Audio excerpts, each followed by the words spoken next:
네, 우리는 10계명을 계속해서 배우고 있고요. 10번째 계명부터 뒤부터 시작해가지고 이제 거꾸로 하나씩 보고 있습니다. 그래서 탐내지 말라부터 시작해가지고 거꾸로 돌아와서요. 오늘은 5번째 계명인 내 부모를 공경하라를 보도록 하겠습니다. 출애굽기 20장 12절입니다. 출애굽기 20장 12절. 사실 방금 읽었는데요. 한 번만 더 같이 읽어보죠. 같이 읽겠습니다. 출애굽기 20장 12절입니다. 시작. 내 부모를 공경하라. 신 땅에서 내 생명이 길리라. 아멘. 네. 내 부모를 공경하랍니다. 이건 무슨 의미일까요? 사실은 이제 이 계명이 첫 번째로 선포됐을 때, 바꿔서 말하면 이제 고대 이스라엘 사회에서요. 너무 춥죠? 네. 사실 저는 몸에 두꺼운 갑옷을 입고 있기 때문에. 그만해? 그래요? 네. 두꺼운 갑옷을 입고 있기 때문에 딱히 그렇게 느껴지진 않지만, 네. 이제 시작할까요? 네네. 어디까지 했죠? 맞아. 고대 이스라엘 사회에서는 그러니까 이 계명을 단순히 육신의 부모님, 그러니까 가족 관계에서의 부모님만 생각하지는 않았을 겁니다. 가족 관계의 부모님도 생각했을 겁니다. 예. 왜냐하면은 이제 고대 사회에서는요, 왕이나 선지자들을 혹은 제사장들을 가리켜서 아버지요 이렇게 말했거든요. 예, 성경에 그런 장면들이 꽤 많습니다. 예컨대 엘리사는요, 엘리야에게, 이제 엘리야가 스승이에요. 스승인데 내 아버지요 이렇게 표현을 합니다. 그러니까요, 처음 이 계명을 들었을 때 사람들은 이렇게 인식했을 겁니다. 그러니까 부모만 공경하라고 생각한 게 아니고요.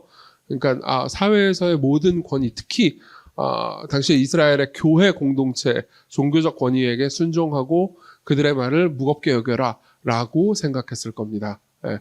그리고 그 안에는 당연히 부모도 포함됐죠. 그러니까 부모를 비롯한 모든 가족과 교회 공동체 내에서의 모든 리더들의 말을 무겁게 여기고 순종하라로 이해를 했습니다. 이런 명령을 제가 가르친다는 건 쉬운 일은 아닙니다. 왜냐하면 저한테 공경해라라는 말을 여러분들에게 결국은 해야 되기 때문입니다. 근데 어쨌든 간에, 그렇습니다. 근데 사실 그렇다고 해가지고 성경이 전체가, 그러니까 부모가 무슨 짓을 하든 뭘 명령하든 간에 다 순종해라. 이렇게 얘기하는 건 아닙니다. 근데 성경의 여러 곳에서는요, 권위에 불복종하는 장면들이 나옵니다. 다니엘 3장에 보면은, 당시에 이제, 다니엘의 친구들이요, 당시에 이제 왕이었던 느부갓네살한테 거절하는 장면이 나옵니다.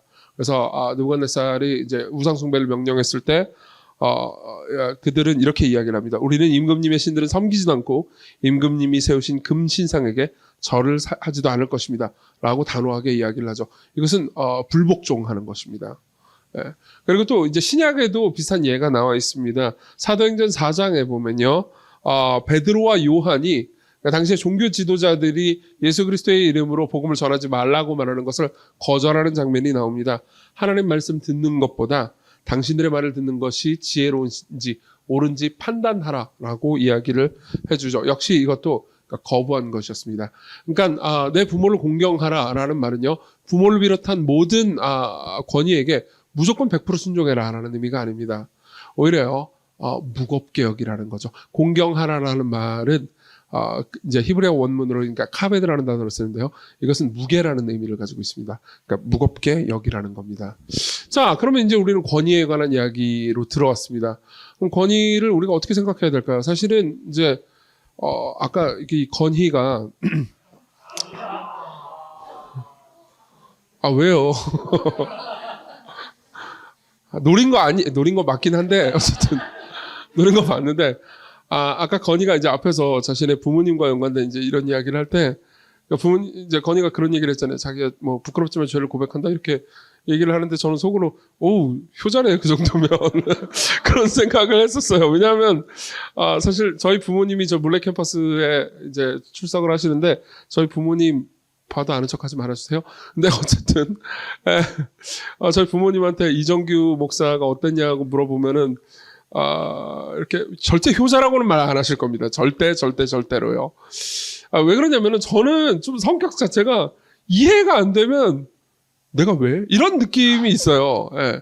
그러니까 그런 거죠. CK잖아요. 그러면 이해가 안 돼. 저는 이제 두 가지 이게 모순된 특징이 있었는데 하나는 이해가 안 되면은 일단은 거절하는 경향이 있었습니다. 내가 이해가 안 되는데 왜 그 말을 따라야 돼? 라는 생각이 있었고요. 그리고 또 하나는 그럼에도 불구하고 잘 쫄았어요. 예. 그러니까 이게 이렇게 불의를 잘 참는다고 제가 얘기 되게 많이 했죠. 잘 쫄았어요. 이 두 가지 성격이 합치면 어떻게 되는지 아십니까? 예. 강한 자에게 약하고 약한 자에게 강하죠. 강해지는 거죠. 그럴 수밖에 없잖아요. 그렇죠? 그래서 이제 보통 부모님은 저한테 약자죠. 아니 그렇잖아요. 그럴 수밖에 없잖아요. 약자니까 이제 부모님의 말은 이해가 안 되면 내가 왜 이런 식으로 얘기하고 학교에서 이제 힘 좀 센 아이들이 저한테 막 망사와 그러면 아멘 그러면서 순종. 약간 그랬던 느낌이 있어요. 예. 근데 이 지점에서 저는 그러니까 그래서 제 인생에서는 권위를 어떻게 대해야 되는지 내가 좀 약간 삶의 숙제였습니다. 예. 그리고 항상 하나님께서는 그런 사람에게 당해보도록 하시는 것 같아요. 저는 제가 목회자가 될 줄은 몰랐어요. 한 집단 공동체를 이끄는 사람이 될 줄 몰랐단 말이에요. 그리고 저의 그 못난 성격을 이 모든 과정들을 통해서 이제 꺾게 하시고 배우게 하신 게 있었던 것 같습니다. 자, 우선 이걸 한번 생각해 보죠. 첫 번째로 우리가 생각해 봐야 될 건 권위가 왜 필요한가입니다. 예, 권위가 왜 필요한가를 한번 생각해 보도록 하겠습니다. 두 가지 이유를 말씀드릴게요. 첫 번째 이유는요. 모든 사람들이 모든 걸 이해할 수는 없기 때문입니다. 모든 사람들이 모든 걸 이해할 수는 없어요. 그러니까 우리는 이렇게 생각하죠. 아까 저처럼요. 나 이해가 안 돼. 내가 왜 따라야 돼? 라고 생각하는 거죠. 근데요. 종종 그러니까 자녀들을 키우다 보면 이제 부모를 공경하라는 건 부모 자식 간의 이야기이기도 하잖아요. 자녀를 키우다 보면은 아이가 이해할 수 없고 아이가 싫어한다 하더라도 기필코 해내야 되는 일이 있습니다.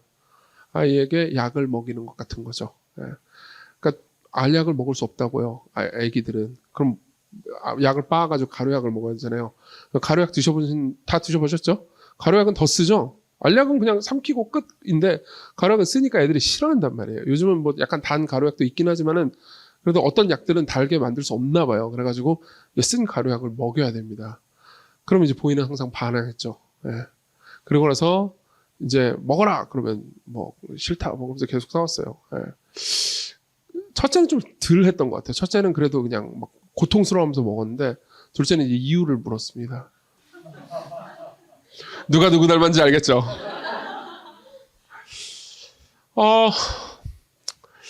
저는 이제 제가 이런 식으로 뭐 설교 때 이렇게 말하는 게 적절한지 모르겠는데 어쨌든 설명충이잖아요. 예, 그래가지고 이걸 처음에는 설명을 해줬죠. 저는 이제 좋은 아버지가 되고 싶었습니다. 좋은 아버지는 설명해야 해. 라는 생각을 했던 거죠. 설명을 했습니다. 이걸 먹어야 네가 낫는 거야. 너는 지금 병에 걸렸고 병에 낫기 위한 적절한 약이 여기 있어. 라고 얘기해줬죠. 자, 납득했겠죠? 그럴 리가. 그러다가 제가 정신을 차려보니까 나무위키에서 이 약의 양리기전을 공부하고 있는 저를 본 적이 있어요. 자, 그리고 나서 이 양리기전과 병리기전을 말해줘가지고 얘한테 얘기해주면 얘가 납득하겠죠? 그럴 리가요. 예, 다 이해할 수 없어요. 예. 어떻게 해도 이해시킬 수 없습니다. 아이의 이해력이 딸리니까요. 그럼 할 수 있는 건 하나밖에 없죠. 순종해라. 예. 이게 권위가 필요한 이유입니다. 우리는요, 그러니까 우리가 이해하지 못해도 따라야 하는 무언가가 있을 수 있습니다. 그리고 그게 늘 성경의 명령이에요. 성경의 명령의 많은 부분들은 우리가 이해할 수 없는 이유 때문에 우리에게 명령된 것이 많습니다. 예. 다 이해할 수 없어요. 그렇기 때문에 따라야 하는 거죠. 그리고 하나님께서는 그 명령을 펼치시는데 사람들을 사용하십니다. 예컨대 하나님께서는 여러분들에게 하나님의 말씀을 전하시는데 인간 설교자를 이용하신다고요. 그럼 결국 인간 설교자가 하는 말을 듣고 여러분들이 따라야 될 거 아닙니까? 그렇죠? 그러면 여러분들에게 지혜로운 방법은 하나밖에 없습니다. 다 이해되지 않더라도요. 신뢰하는 거죠. 네. 자, 이게 한 가지 이유입니다. 그런데 또 한 가지 이유는요. 모든 사람이 모든 걸 다 설명할 수 없기 때문입니다. 이게 두 번째 이유예요. 모든 사람이 모든 걸 다 설명할 수 없기 때문에. 이건 무슨 말인지 설명해 드리겠습니다. 첫 번째 이유는요. 그러니까 듣는 사람, 따라야 하는 사람 입장에서 그들의 지혜가 한계가 있을 때입니다. 근데 두 번째 이유는요. 모든 권위가 설명을 잘 해내는 건 아닙니다. 그렇죠? 모든 권위가 설명을 잘 해내는 건 아니에요. 어떤 학문에 있어서 최고 수준의 성취를 이룬 권위자라 하더라도 누군가를 가르치는 데 있어서는 젬병일 수도 있습니다. 예. 정말 끔찍한, 뭐야, 지금 무슨 얘기하는 거지? 저 사람 지금 자신의 의식의 흐름대로 말하는 것 같아. 라는 느낌의 가르침을 주는 경우가 있다고요. 예. 그러니까 무언가를 잘 아는 것과 자신이 아는 것을 사람들에게 잘 알 수 있도록 설명해내는 능력은 아예 별개의 능력이란 말이에요. 예. 운이 좋게 둘 다를 갖춘 사람을 여러분들의 리더로 만나면 참 좋겠죠. 그러면 여러분들 입장에서는 교회를 다니는데 저 목사님이 혹은 전도사님이 뭔 소리 하는지 모르겠어. 그럼 교회를 옮겨버리면 되지. 라고 생각할 수 있습니다. 예. 그리고 제 친구 중에 그런 친구가 있었어요. 진짜로 그래가지고 교회를 옮겨버렸습니다. 그리고 충격을 받았어요. 왠지 아십니까? 정말 잘 설명해 주셨어요. 그 목사님은. 근데 1년 있다가 딴 교회를 청빙받아가지고 가셨어요. 그리고 새로운 분들이 새로운 목사님이겠는데 설명을 못 해냈어요. 이 말을 하는 이유는요. 그러면 그 다음에 교회를 또 옮기라는 얘기를 하고 싶어서가 아닙니다. 무슨 말이냐면요. 여러분들의 삶에서는요.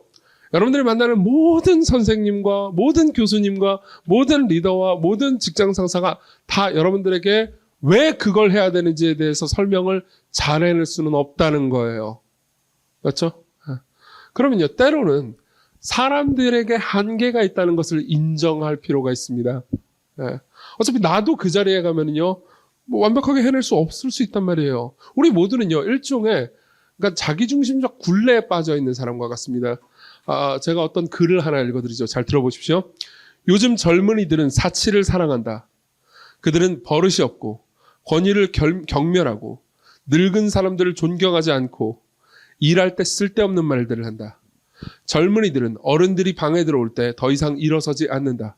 그들은 부모에게 반박하며, 손님들 앞에서 너무 많이 말하고 음식을 개걸스럽게 먹고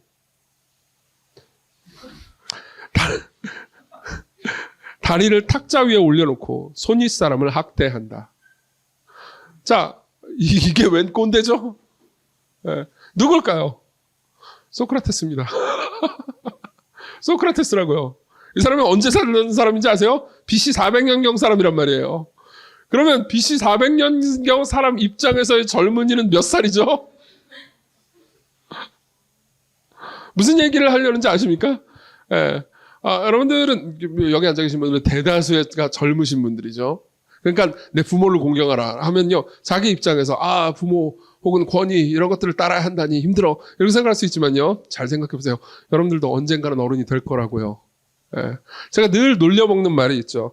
우리 교회에서 그러니까 신촌, 구로 다 합쳐서요. 제일 많은 세대는요, 90년대생들입니다. 예. 우리 교회 전체를 통해서 제일 많은 연생은요, 97년생입니다. 예. 60명이 넘어요. 한 나이 또래가요. 저는 97학번이기 때문에 그 친구들을 놀려먹는 걸 꽤나 좋아합니다. 그러면서 97년생들한테 제가 이런 이야기를 해주죠. 지금 너희들이 생각할 때 97학번들, 즉 70년대생들이 꼰대 같아 보일 수 있고, 회사에 가면 꼰대들이 있죠. 저 같은 꼰대들이 있습니다. 그런 꼰대들이 있어가지고, 야, 이 꼰대들아! 그러면서 이제 화를 내고 비판할 수 있습니다. 저는요, 사실, 그러니까, 권위를 비판하는 것이 젊은이들의 특권이라고 생각하기도 합니다. 그러나, 너희들을 비판할 2023년생과 2024년생들이 태어나고 있단다. 그렇잖아요. 끔찍한 일 아닙니까? 네.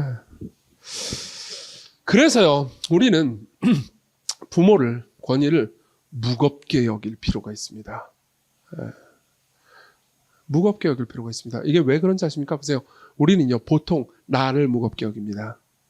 여러분들은 그냥 가만히 있어도요, 디폴트 세팅으로 내 의견을 제일 무겁게 여기는 식으로 생각한단 말이에요. 그러면 남들이 뭐라고 말하든 무조건 내 의견 밑으로 두게 됩니다. 그 사람이 최고로 지혜로운 사람이라 하더라도요.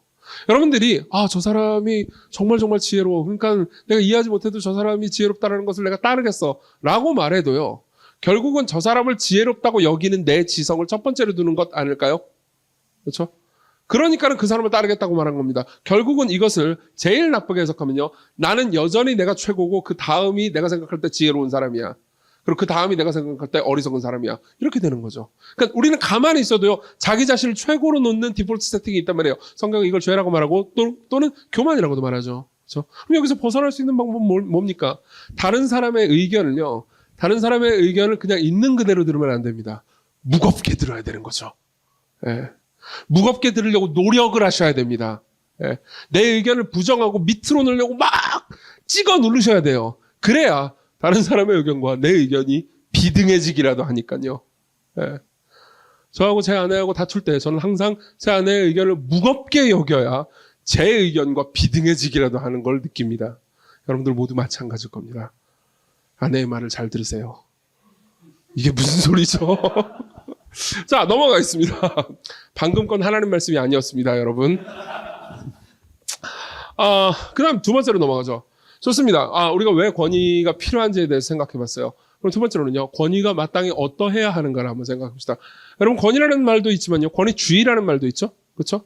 근데 권위라는 말은 그렇게 뭐 나쁘게 볼 수도 있지만 그렇게 나쁘지 않잖아요. 근데 권위주의는 꽤나 나쁘죠. 그렇죠? 그 말은요, 모든 권위가 다 좋다라는 것을 의미하는 건 아니라는 거죠. 여러분들 모두 사실 권위를 원해요. 여러분들이 큰 질병에 걸리면요, 누굴 찾습니까? 권위 있는 의사를 찾죠. 그렇죠? 근데 권위주의적 의사를 찾지는 않을 거예요. 안 그래요? 네. 그러면요, 권위주의와 권위의 차이는 뭘까요? 다시 말하면 좋은 권위와 나쁜 권위, 분명히 차이가 있는 겁니다. 인간 권위는 한계가 있는 법이니까요. 네. 사실 10계명의 내용만 보아도 좋은 권위가 무엇인지 우리는 알 수가 있습니다. 지난 시간에 잠깐 이야기를 했는데요. 더 이야기를 좀 해보도록 하죠. 10계명의 1차 청중이 누군지 아십니까? 기억나세요? 지난 시간에 얘기를 네, 맞아요. 강자. 좋습니다. 10계명의 1차 청중은요, 남성들입니다. 네. 일단은 남성이에요. 왜냐하면요, 10번째 계명에 보면은 네 이웃의 아내를 탐내지 말라고 그렇게 얘기합니다. 그러니까 아내라고 말하는 걸로 보아서 1차 청중은 남자인 거죠. 그렇죠? 물론 10계명은 모든 사람들을 위한 법이에요. 그렇지만 하나님께서는 10계명을 주실 때 1차 청중을 염두에 두고 주셨단 말이에요. 그렇죠? 그러니까 일단은 남자입니다. 그리고 우리가 이제 다음번에 살펴보겠지만 4계명에 보면 이런 말씀이 있습니다. 안식일을 기억하여 거룩히 지키라. 엿새 동안에는 내 모든 일을 힘써 행할 것이나 일곱째 날은 내 하나님 여호와의 안식일인즉 너나, 그다음부터 잘 들어주세요. 네 아들이나 네 딸이나 네 남종이나 여종이나 가축이나 문 안에 머무른 손님이라도 아무 일도 하지 말라. 자, 이 사람은요, 땅에 있습니다. 그렇죠? 그리고 남종, 여종이 있고 아들, 딸이 있습니다. 그렇죠? 그리고 집 안에 손님을 맞을 수 있을 정도로 큰 집을 가지고 있어요.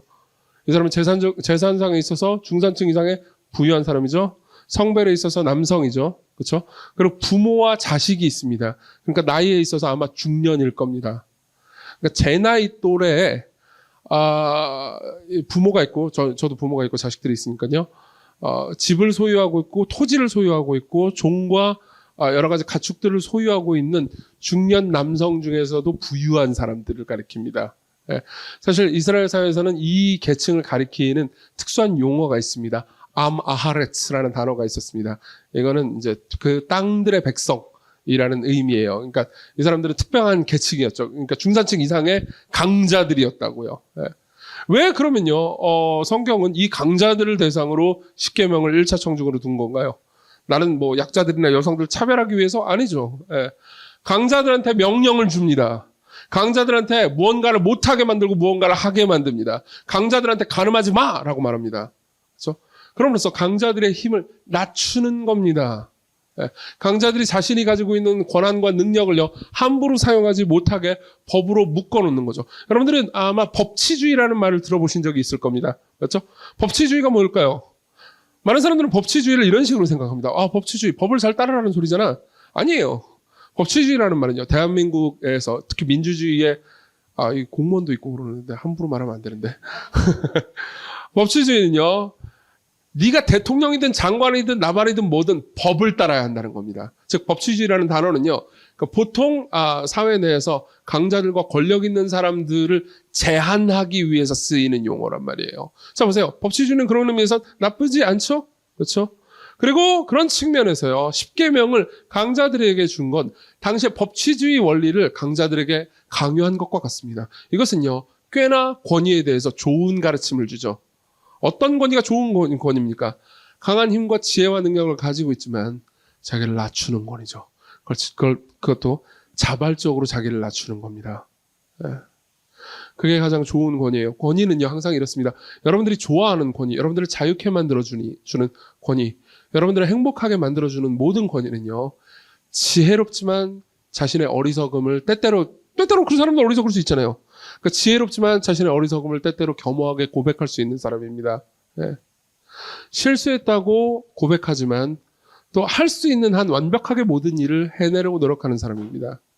자기 자신에 대해서는 엄격하지만 타인에 대해서는 너그럽고 관대한 사람이죠. 보세요. 이런 사람은 그 자체로 매력적이지 않나요? 예.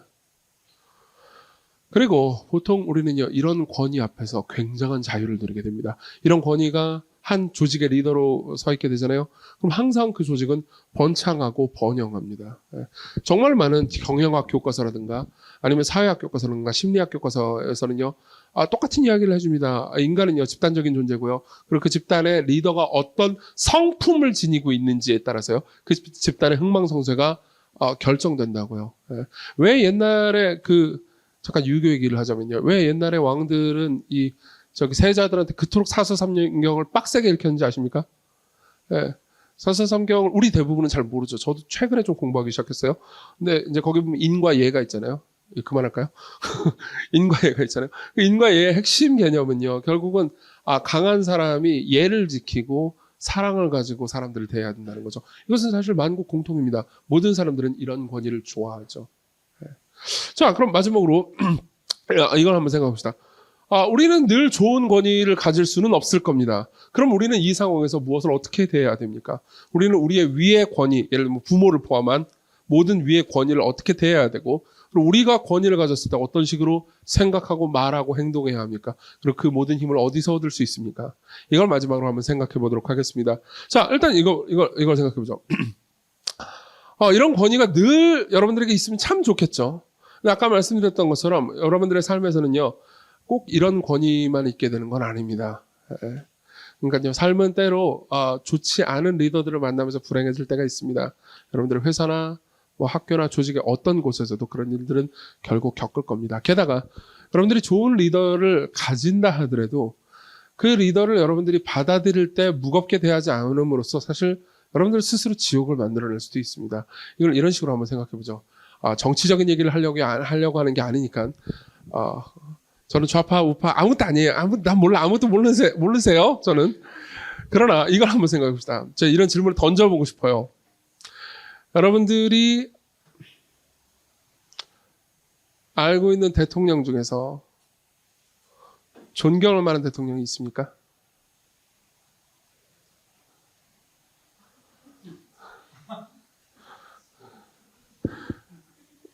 자, 이렇게 생각해보자. 지금 존경할 만한 대통령이라고 머릿속에 말하지 마세요. 아무도 말하지 마세요. 아무도 말하지 마. 쉿! 그러나, 끝까지 들어보세요, 제발. 진짜, 나 왜 이러는 거야.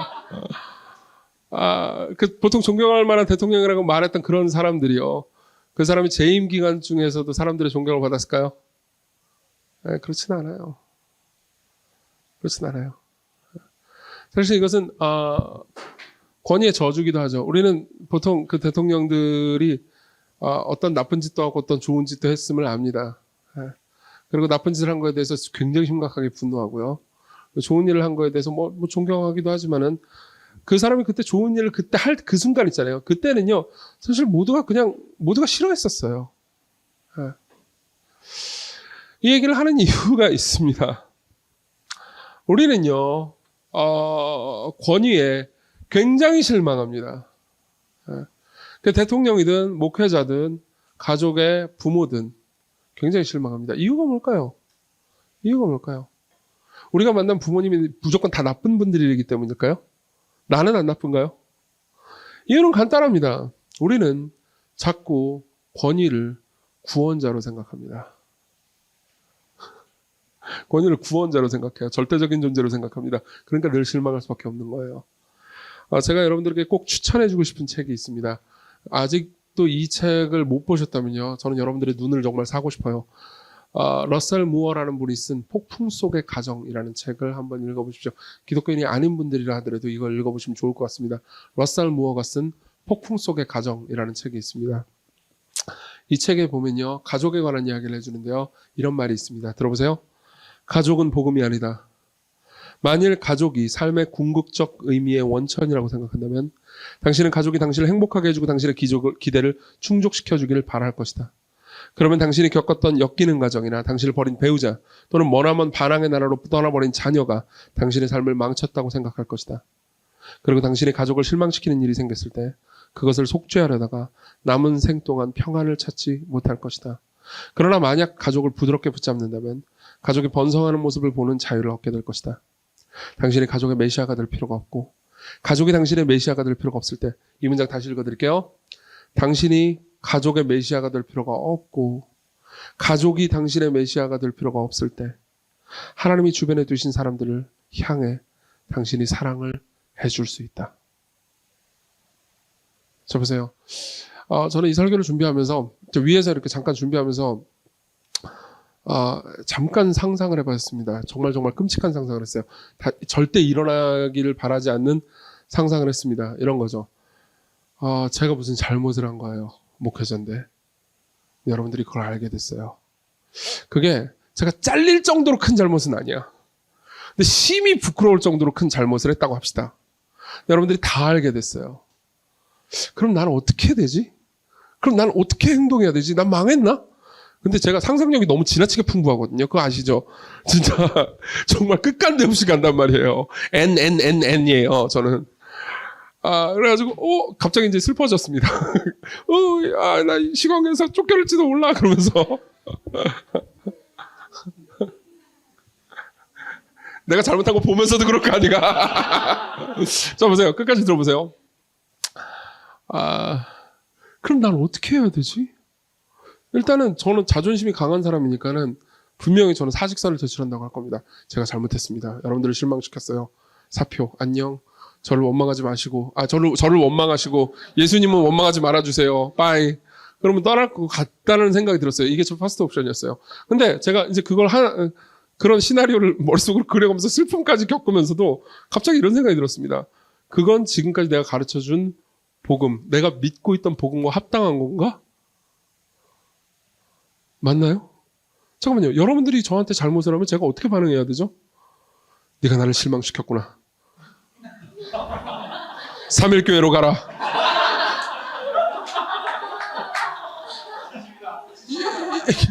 이래야 되는 건가요? 아니잖아요. 그건 복음적이지 않아요.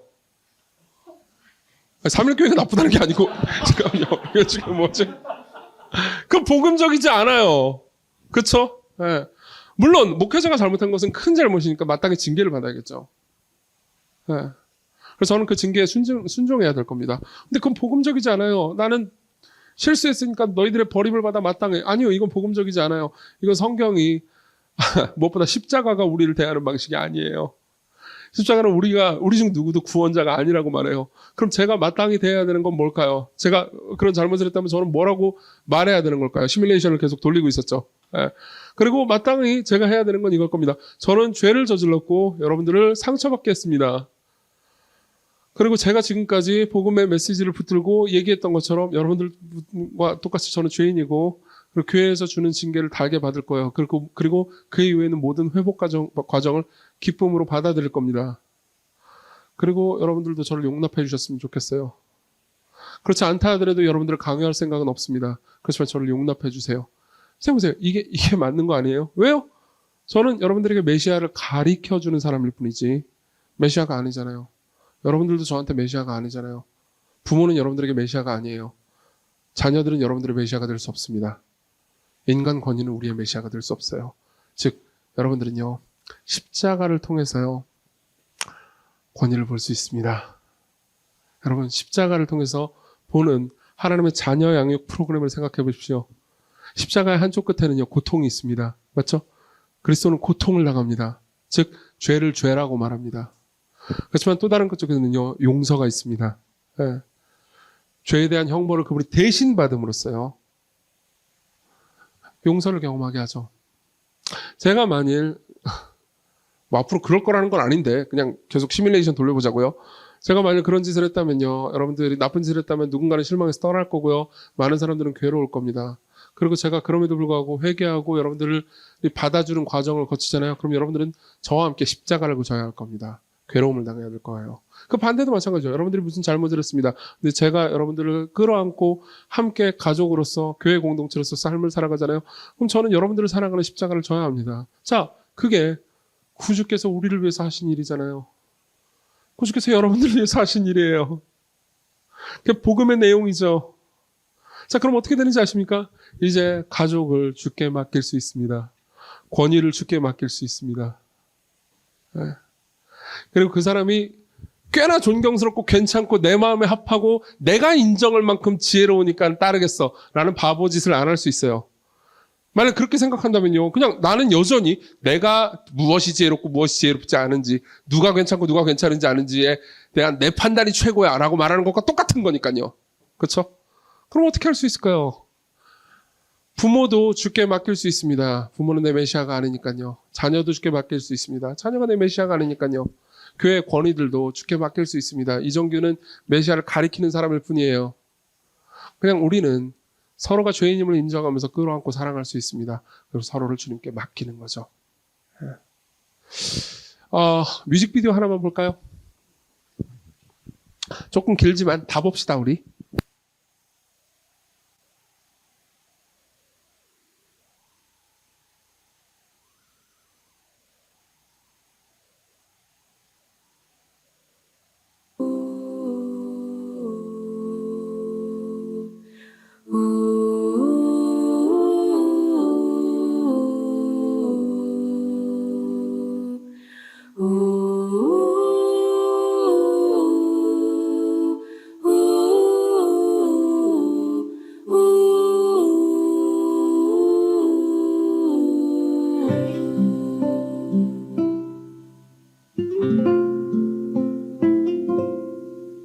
작은 갈대 상자 물이 새지 않도록 역청과 나무진을 칠하네. 어떤 마음이었을까 그녀의 두 눈에 눈물이 흐르고 흘러 동그란 눈으로 엄마를 보고 있는 아이와 입을 맞추고 상자를 덮고 가까이에 띄우며 간절히 기도했겠지. 정처 없이 강물에 흔들흔들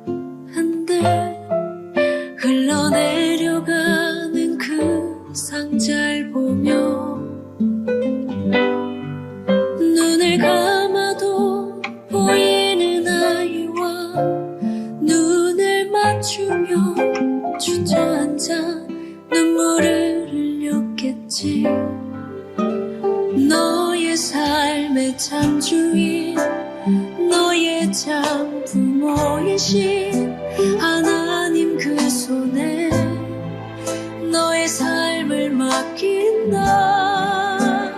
너의 삶의 참주인 너를 이끄시는 주 하나님 그 손에 너의 삶을 드린다.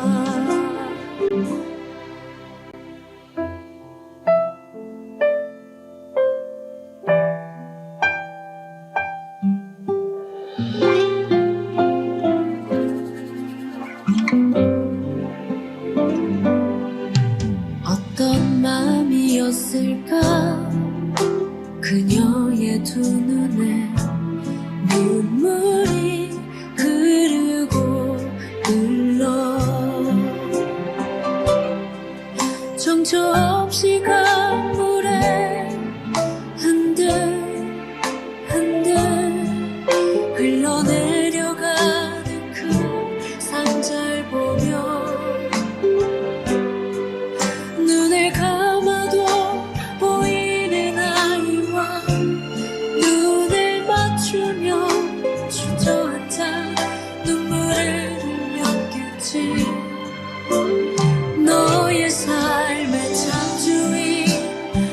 너의 참 부모이신 하나님 그 손에 너의 삶을 맡긴다.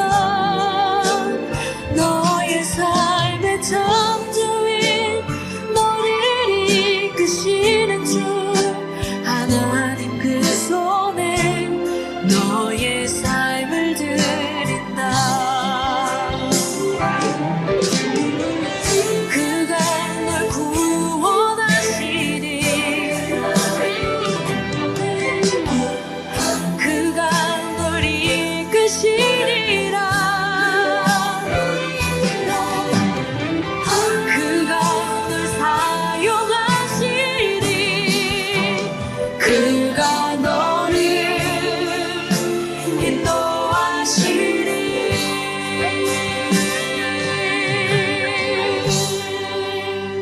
너의 삶의 창조인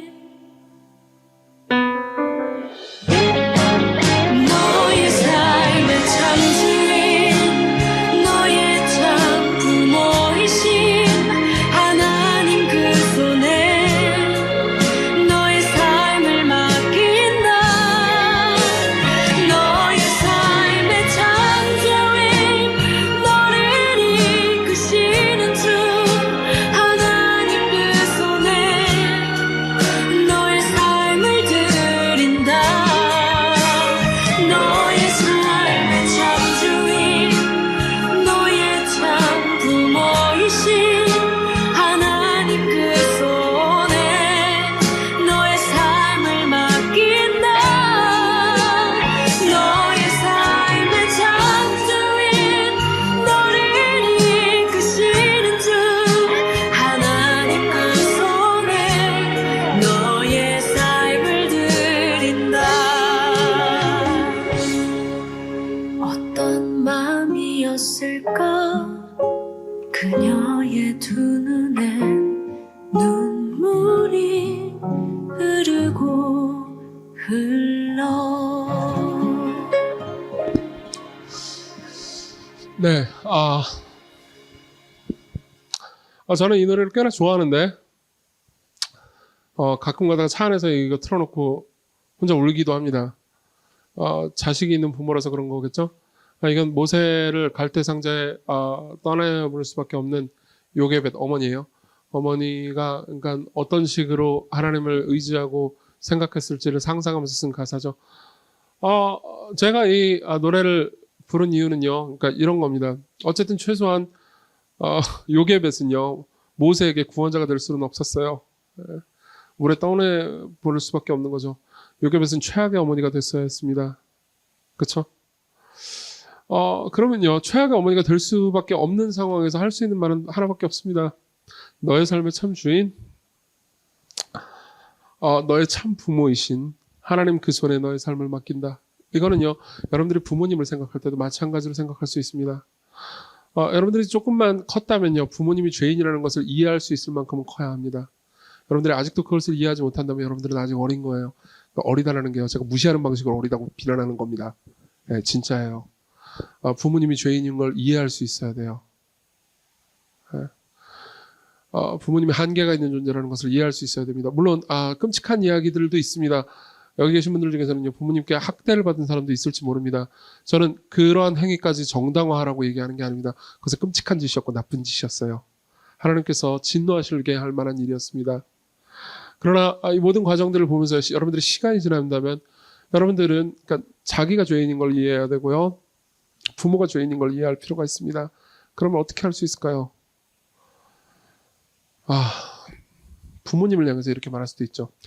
너의 삶의 참 주인, 부모님 당신의 참 부모이신 하나님께 하나님 그 손에 부모님의 삶을 맡겨드립니다. 목사를 향해서도 똑같이 할 수 있습니다. 목사를 향해서는 좀 쉽죠. 너의 삶의 참 주인.